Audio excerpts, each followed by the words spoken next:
இன்றே டவுன்லோட் செய்து உங்கள் ஃபேவரட் ஷோக்களை என்ஜாய் பண்ணுங்க. நான் என் ஒய்ஃப் கூட இருந்தாலும் சொல்லி தானே லீவே போட்டேன். 1 ஹவர்ல வந்துடலான்னு சொல்லி தானே எனக்கு கூப்பிட்டு வந்தீங்க. இப்போ வந்து இப்படி சொல்றீங்க. திடீர்னு மாறி ஃபோன் பண்ணி லீவ் சொல்லிட்டு வர முடியாதுன்னு சொல்லிட்டான். என்ன பண்ணலாம்?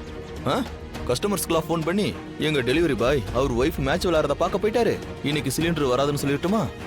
இப்போ கூட நான் டெலிவரி பாய் தானே சார். அப்புறம் வேற வெறும் 5 லட்ச ரூபாய் கொடுத்துட்டு ஏஜென்சிக்கு முதலாளி ஆக முடியுமா?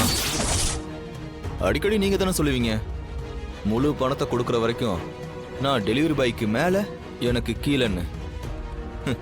இன்னும் மீதி பணத்தை கொடுக்கல கதிர். அப்ப எனக்கு கீழே தானே நீங்க? சொல்லுங்க, வேலை முக்கியமா போய் விளையாட பார்க்கறது முக்கியமா? அங்க ஒரு பேச்சு இங்க ஒரு பேச்சு கொஞ்சம் கூட சரியில்லை சார். இங்க ஒரு பேச்சு அங்க ஒரு பேச்சுன்னு மாத்தி மாத்தி பேசுறது நானா இல்ல நீங்களா? நாங்க என்ன பேசணும்? உங்க ஒய்ஃப் வந்து பணம் தரேன்னு சொல்லுவாங்க, நீங்க வந்து பணத்தை திருப்பி கொடுங்கன்னு பேசுவீங்க. மறுபடியும் உங்க ஒய்ஃப் வந்து இல்ல இல்ல நாங்க பேலன்ஸ் பணத்தை தந்துருவோம்னு சொல்லுவாங்க. ஆனா இது வரைக்கும் பணம் கைக்கு வந்த பாடு இல்லையே. இப்படி மாத்தி மாத்தி பேசுறதெல்லாம் நீங்க தான் கதிர், நான் இல்ல. நான் கூட வேணும்னே அப்படி நடந்துக்கல சார். சொன்ன நேரத்துக்கு பணம் வந்து சேரல, அதுக்குன்னு இப்படியா இன்சல்ட் பண்ணுவீங்க? என்ன கதிர், கோவம் வருதா? கையில பணம் இல்லைன்னா கோவம்லாம் வரக்கூடாது கதிர்.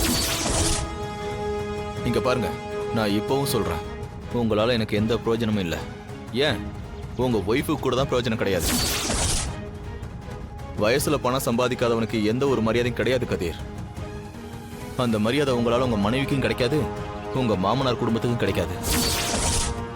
நான் சொல்லிட்டேன், பாவம் உங்க ஒய்ஃபு சொல்றதில்ல, அவ்வளவுதான். போதும், தயவு செஞ்சு இதுக்கு மேல எதுவும் சொல்லாதீங்க. கூடிய சீக்கிரம் உங்க பணம் வந்து சேரும். என் மனைவியை எவ்வளவு மரியாதையோட வாழ வைக்கணும்னு எனக்கு தெரியும்.